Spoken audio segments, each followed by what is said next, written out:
Aujourd'hui, je voulais parler du stress d'une manière générale et comment on peut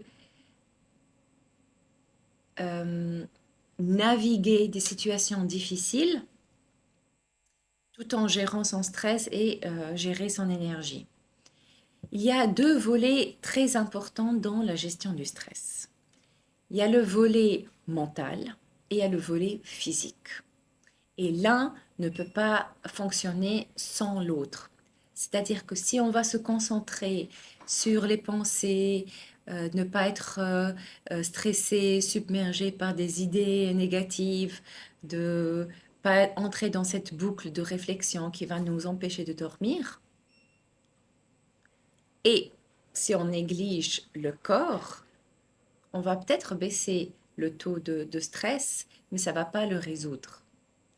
Et pareillement, si on va se concentrer sur le corps, comment s'occuper de soi, remplir son énergie, se concentrer sur euh, remettre le corps dans une situation où il se sent en sécurité, c'est excellent, mais ça ne suffit pas. Les deux doivent fonctionner en même temps. Donc la première que je vais expliquer juste maintenant, c'est tout ce qui est pensée. Il faut savoir qu'on reçoit plus que 60 000 informations par jour. Donc notre cerveau, il est incapable de pouvoir analyser toutes ces informations. Il est dans l'obligation de filtrer. Mais comment il va filtrer? C'est ça ce qui est je dirais le twist, là où on peut jouer. Notre cerveau va filtrer selon ce qu'il pense est important pour nous. Alors, qu'est-ce que ça veut dire? Ça veut dire que si moi, j'ai envie de m'acheter une nouvelle voiture et que je fais deux, trois recherches sur des voitures d'une certaine marque, peut-être blanches, avec cinq portes, parce que j'aimerais bien que la voiture soit assez spacieuse pour moi, avec les enfants, et bien qu'est-ce qui va se passer? Et je vois ça deux, trois fois. Je me concentre sur ça. Donc mon cerveau va dire, ah, c'est important pour elle. C'est important, cette voiture blanche, spacieuse. Donc les informations que moi je vais recevoir pendant la journée, comme il y en a énormément, il va filtrer. Il va se dire, voilà, cette information, elle est importante maintenant pour elle. Cette information, elle est moins importante. Il faut vraiment le voir comme un garde du corps, comment on en appelle ça les personnes qui sont devant les boîtes de nuit, ils vont commencer à filtrer les gens. Ben, c'est exactement ça. Il va avoir un filtre, notre cerveau, où il va décider qu'il y a des informations importantes qui vont passer, il y a des informations qui sont moins importantes qui ne vont pas passer. Donc, qu'est-ce que je vais expérimenter moi pendant ma journée? Ben, je vais sortir, je vais voir plein de voitures blanches. Je vais me dire, mais comment ça se fait? Tout le monde veut maintenant une voiture blanche? Bien sûr que ce n'est pas le cas. Bien sûr que les voitures, elles étaient toujours là. Sauf qu'avant, mon cerveau ne pensait pas que c'était important pour moi. Donc, je zappais ces informations-là. Quand j'ai fait mes recherches, je me suis concentrée sur ça. Mon cerveau s'est dit, tiens, maintenant le filtre, je vais le changer. Je vais lui faire passer les informations qui concernent les voitures blanches. Et je suis sûre que vous expérimentez ça aussi dans votre vie quotidienne. Quand vous allez vous concentrer sur l'achat d'une maison, changer de travail, certaines femmes vont aussi voir si elles souhaitent avoir un enfant. Elles vont voir toujours des femmes enceintes. Les femmes enceintes, elles étaient toujours là. Sauf que notre cerveau ne jugeait pas à ce moment-là important de te faire passer l'information. Mais une fois qu'il a compris que tu voulais et que tu te concentrais sur ça, eh ben, il te fait passer ces informations-là. Alors pourquoi je dis tout ça? Ça veut dire aussi qu'on peut jouer avec ce filtre. Et ça veut dire aussi qu'il faut se rendre compte qu'on n'a pas toutes les informations. Typiquement, si on va se concentrer sur notre collègue qui est incompétent, notre collègue qui profite de notre travail, eh ben, il n'y a pas de surprise, on va toujours voir ça au fur et à mesure des jours. On aura de plus en plus de confirmations que ça c'est vrai. Alors je ne dis pas que ce n'est pas vrai, mais je dis juste qu'on ne verra que ça. Alors c'est une triste journée qu'on va passer si on ne voit que ça. Et ça confirme notre vision des choses et ça va empirer notre sentiment de mal-être aussi envers cette personne. Donc, il faut vraiment être intentionnel sur ce sur quoi on va porter notre attention. Et c'est pour cela que on encourage beaucoup de personnes qui sont un peu, je dirais, négatives, qui ne voient que les mauvaises choses se passer pendant sa journée, c'est de se poser en fin de journée et de se forcer à trouver 3 choses qui étaient bien pendant la journée. Parce qu'il en existe. Peut-être que vous avez vu le voisin qui vous a dit bonjour avec un sourire. Peut-être que tu as trouvé une place de parking facilement. Peut-être que quelqu'un t'a complimenté sur ta tenue. Vraiment des choses simples pour lesquelles on est reconnaissant. Et donc c'est un exercice qu'on fait tous les soirs, mentalement, mais j'encourage toujours à l'écrire. Et là, ça devient un exercice. On se force à trouver des choses positives dans notre journée et après, on observe plus de choses positives qui se passent et c'est un cercle vertueux où on va découvrir qu'en fin de compte, notre journée n'est pas aussi terrible que ça.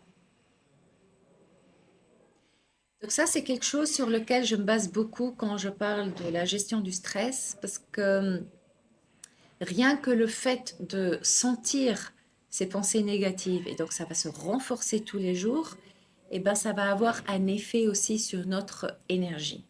Ça va avoir un effet sur notre humeur. Ça va avoir un effet sur notre relationnel. Ça, c'est un aspect extrêmement important sur lequel je travaille quand on va se focaliser sur la gestion du stress et comment on peut déjouer aussi notre cerveau pour qu'il capte aussi des choses qui soient plus positives dans notre journée. Il faut vraiment imaginer que chaque jour, on a un capital d'énergie. On a une tasse. Peut-être là, on a une tasse qui est remplie. Qui est remplie, mais pas toujours à 100%. On va comprendre tout à l'heure pourquoi. Donc, cette tasse, moi, j'aimerais bien la remplir. Au fur et à mesure de la journée, je vais faire des efforts pour faire des présentations, je vais faire des efforts pour parler à des gens, je vais marcher. Donc, ça va commencer à faire diminuer mon réservoir. Donc, mon énergie, je vais commencer à la consommer. Et donc, le plus je garde cette énergie-là, le plus de choses je pourrai faire. C'est dommage de gaspiller toute cette énergie-là dans des choses futiles. Alors j'aimerais que vous imaginez ce mug-là. Quand je commence à penser à des choses négatives, ce n'est pas neutre. C'est comme si je faisais un trou dans ce mug et le liquide va commencer à couler. Et donc, le plus je vais penser des choses négatives, le plus j'aurai des trous ici. Et l'eau, ou le thé, ou ma boisson va couler. Et l'énergie, je ne l'aurai plus. En fin de journée, je n'aurai plus d'énergie. Comme je suis quelqu'un avec des responsabilités, j'ai plein de choses à faire pendant la journée, je dois travailler, je dois peut-être m'occuper d'une famille, j'ai des proches, j'ai des choses à faire, j'ai des amis à voir, je veux faire du sport. Tout ça, j'ai besoin de cette énergie-là. Donc je vais la préserver. Et pour la préserver déjà, il ne faut pas que je me concentre sur les choses négatives et que je me laisse envahir par des émotions négatives. Parce que là, je vais créer des trous et je vais perdre encore mon énergie qui, déjà naturellement, va baisser au fur et à mesure que je fais des choses. Et donc, l'autre question serait, mais comment je vais remplir ma tasse? Comment je vais la remplir? Parce que des fois, on va dormir toute la nuit et on va se réveiller déjà fatigué. Et pourtant, on va se dire, ah, mais je viens d'avoir toute une nuit de sommeil, je devrais être en forme, mais c'est pas le cas. Donc déjà, pour remplir sa coupe, sa tasse, ce n'est pas évident. Ce n'est pas que en dormant qu'on va remplir sa tasse. Donc là, je voulais vous donner les 4 choses sur lesquelles il faut se concentrer pour pouvoir remplir cette tasse. La première chose, c'est dormir et bien manger. Ça, il n'y a pas de secret, tout le monde le sait. La deuxième chose, c'est est-ce qu'il y a des choses qui vont me remplir émotionnellement? Est-ce qu'il y a des personnes qui me nourrissent? Est-ce qu'il y a des associations avec lesquelles je veux travailler? Est-ce qu'il y a des animaux que j'aimerais m'occuper? Donc tout ce qui est émotionnel. Qu'est-ce qui, dans ta vie, manque au niveau émotionnel pour pouvoir remplir ta coupe? C'est un membre de la famille que tu apprécies et que tu vas appeler une fois par mois.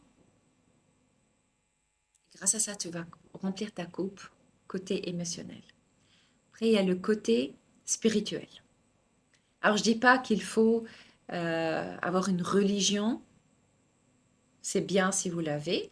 Ça remplit déjà votre coupe.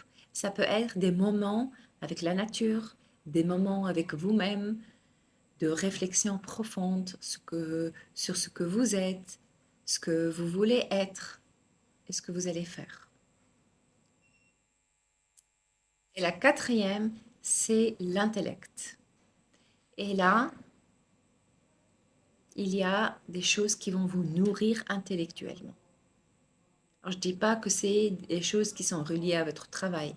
Ça peut être de la curiosité, à lire de nouveaux livres, à explorer de nouvelles choses, à regarder des documentaires ou discuter avec un collègue sur un sujet, sur une de ses passions. Et soyez bien conscient qu'il est important de ne pas penser à des choses qui vont drainer ton énergie.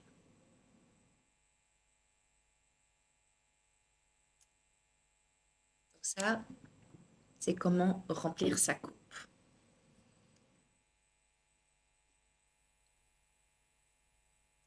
Et le deuxième volet concerne le corps. Donc, des fois, on va commencer à réfléchir positivement, on va être rationnel, on va mettre des barrières envers quelqu'un qui nous embête. Et on va toujours sentir un stress au niveau du corps. Alors, qu'est-ce que c'est tout ça?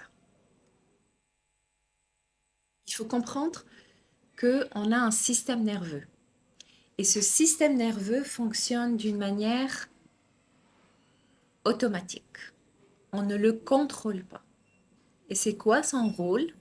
Eh bien, c'est de capter toute la journée. Il est là à capter, à scanner l'environnement dans lequel on est pour voir est-ce qu'il y a des dangers, est-ce qu'il y a des risques, est-ce qu'il y a des moments où j'ai besoin d'énergie. Et qu'est-ce qu'il va faire? Dès qu'il capte quelque chose, il va injecter de l'énergie dans le corps. Il se dit, peut-être qu'elle en aura besoin. Et là, c'est le cerveau qui va analyser la situation et il va se dire, ah oui, besoin de cette énergie. Il va prendre l'énergie et après, quand tout se passe bien, le parasympathique va faire baisser l'énergie. Donc, on est ici dans l'injection d'énergie pour être en mode, oui, il y a quelque chose, il y a un danger, il faut que j'y aille. Ça peut être une réunion, ça peut être une discussion difficile, ça peut être la circulation, ça peut être une présentation que je dois faire. Donc, on va utiliser cette énergie-là. Le parasympathique va faire descendre l'énergie et on redevient le calme, le mode je suis en sécurité. Jusqu'à ce que le système nerveux capte encore un autre signal, il va faire augmenter l'énergie. Mon cerveau va analyser la situation, il va se dire est-ce que je prends l'énergie ou pas. Il va l'utiliser s'il pense que j'en ai besoin. Sinon, le parasympathique va venir, il va faire rebaisser cette tension-là. Donc, c'est des vagues, montée, descente, montée, descente. Et là, on va parler d'un système nerveux régulé. Il fonctionne normalement comme si on était dans une rivière et on nage avec les vagues. On monte, on descend, on monte, on descend, mais on est toujours au milieu de la rivière à apprécier le trajet. Alors, qu'est-ce qui se passe s'il y a beaucoup de situations stressantes et qu'on n'a pas le temps de redescendre?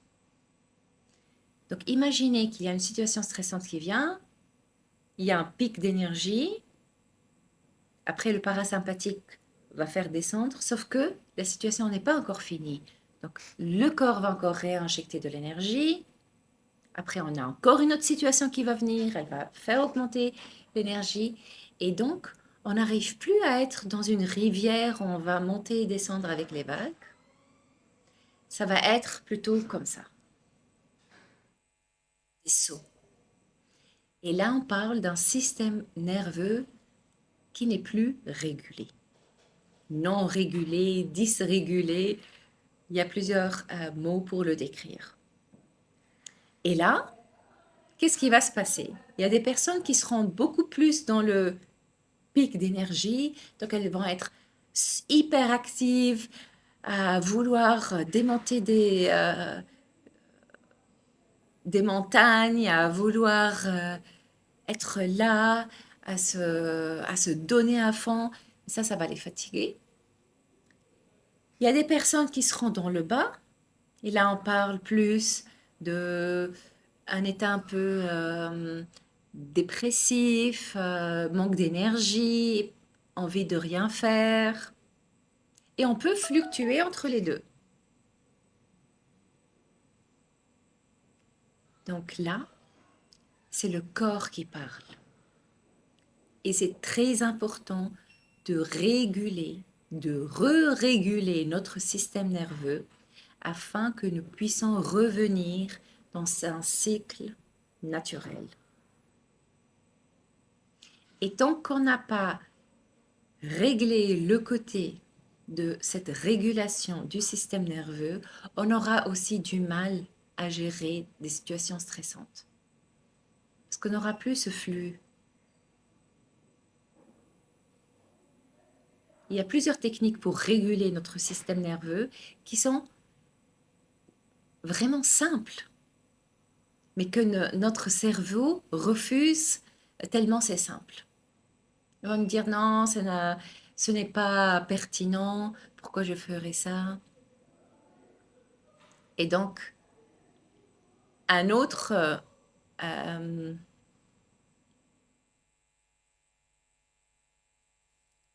système nerveux qui n'est pas régulé peut aussi penser que c'est normal d'être comme ça. Et donc, le fait de vouloir revenir à un système régulé paraît comme être le danger. Donc ça, j'aimerais bien me focaliser dessus parce que c'est très important.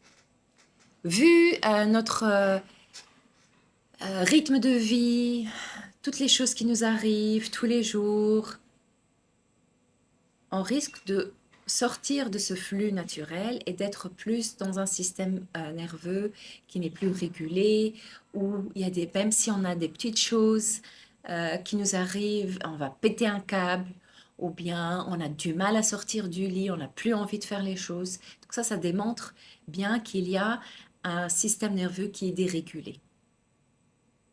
Sauf que notre système nerveux pense que c'est un système normal. Et il ne veut plus revenir à un système régulé selon les normes. Il va se dire, ah non, mais je préfère rester comme ça parce que ça, je connais, je ne veux pas aller dans un système régulé. Donc, on aura beaucoup de réticence aussi à revenir à un système normal. Et il y a beaucoup de techniques simples qui sont même trop simples à mettre en place pour rééquilibrer notre système nerveux. Sauf que notre esprit, il va spontanément les rejeter. Il va dire non, c'est trop simple. Non, c'est pas en faisant ça que ça va me sauver du stress, etc. Donc il ne faut pas tomber dans ce piège-là parce que c'est notre corps qui n'a pas envie de revenir vers un système régulé parce qu'il pense que c'est ça le danger. Alors, 3 choses que j'aimerais partager pour réguler son système nerveux. La première chose, c'est se câliner. Donc ça paraît un peu enfantin, sauf que si on y réfléchit bien, quand on était enfant et qu'on se sentait mal, qu'il y avait quelqu'un qui nous a embêtés en classe, ou la maîtresse qui n'était pas gentille, ou en revenant à la maison, on est tombé, on s'est fait bobo. Quelle est la première chose qu'on fait en tant que parent ou proche de cet enfant? On va venir, on va le prendre dans nos bras. C'est scientifiquement prouvé que si on prend une personne dans ses bras pour plus que 20 secondes, ça va déjà réguler notre système nerveux. Quand on est adulte, on ne va pas forcément aller vers ses parents, vers ses proches pour avoir ce câlin-là. Donc, la technique numéro 1, c'est de se le faire pour soi-même. Et vous allez voir, rien qu'en faisant ça, en fermant les yeux, en pensant à vous, que vous prenez soin aussi de votre corps, vous allez voir que l'énergie va vraiment descendre et vous allez vous sentir mieux instantanément. La deuxième chose, c'est la respiration. Et oui, ce n'est pas quelque chose que les gourous ont inventé ou c'est pas quelque chose de hou. Mais quand on sait bien respirer, eh ben on va agir directement sur le système nerveux. C'est scientifiquement prouvé qu'en faisant certains types de respiration, on a le nerf vague qui est stimulé, qui va faire que l'énergie, ce pic-là, il va redescendre, il va se recalmer et on va réguler ainsi notre système nerveux. Alors, la respiration, c'est le 4-4-4-4. Donc, c'est comme si c'était un carré. Donc, on va inspirer à 4. Donc, on va le faire ensemble. Je vous explique l'exercice, après on va le faire ensemble. On va inspirer à 4. On va bloquer la respiration sur 4. On va expirer sur 4 et on va rebloquer sur 4. En inspirant, on va gonfler le ventre. c'est très important que l'oxygène et tout l'air descendent vraiment jusqu'à l'abdomen. Donc, faisons-le en- feu- faisons-le ensemble. On inspire, on bloque, on expire, on bloque et on refait le cycle. On le fait 5 fois. Et vous allez voir que si à un moment donné, vous avez l'impression que vous allez péter un câble, eh ben, je vous invite à faire cette méthode parce qu'elle va déclencher directement votre nerf vague et qui va calmer votre système. En plus, vous allez vous concentrer sur le comptage, ce qui va vous faire switcher votre focus sur autre chose que la chose qui vous a provoqué le stress. Et maintenant, je vais passer à la troisième chose, et j'en parle beaucoup, c'est la gratitude. On a tendance à se dire, oui, d'avoir à manger, c'est normal, de boire, c'est normal, de respirer, c'est normal, d'avoir une voiture ou ce transport, avoir un moyen de transport, tout ça, c'est normal. Et donc, on va se focaliser sur les choses qui ne marchent pas. Donc, un exercice mental où peut-être certaines personnes auront de la résistance. Parce que ce n'est pas quelque chose qui est naturel en nous. Notre corps a toujours envie de voir où est le danger pour nous protéger. Et donc c'est notre système primitif qui est mis en place et prend beaucoup le devant. Sauf qu'on oublie aussi qu'il y a des choses qui sont positives dans notre vie. Donc la gratitude est un exercice excellent pour prendre un moment avec soi-même et de se poser la question pourquoi je suis, comment dire, et de se poser et se dire j'ai de la gratitude. Et donc un exercice très puissant, c'est de s'asseoir chaque soir et de se poser la question pourquoi aujourd'hui et envers quoi j'ai de la gratitude. On commence par des choses simples et vous allez voir qu'avec le temps, ça va venir spontanément. Moi, quand je me mets dans le lit, j'ai plein de gratitude pour le coussin qui me permet de bien dormir, le fait que j'ai le chauffage à la maison, que j'ai un lit, que je sois en bonne santé. Et je note tout ça. Ça, c'est vraiment important de travailler non seulement sur les pensées, mais aussi sur le corps et le système nerveux en même temps. Parce que c'est cette combinaison-là qui va nous permettre vraiment aller au-delà du stress et de vraiment savoir le gérer. Parce que les situations et l'environnement ne vont pas changer. On va devoir naviguer des situations difficiles. Et donc, quand on est capable de gérer ses pensées et on est capable de réguler son système nerveux, ben, on va naviguer même les situations les plus difficiles.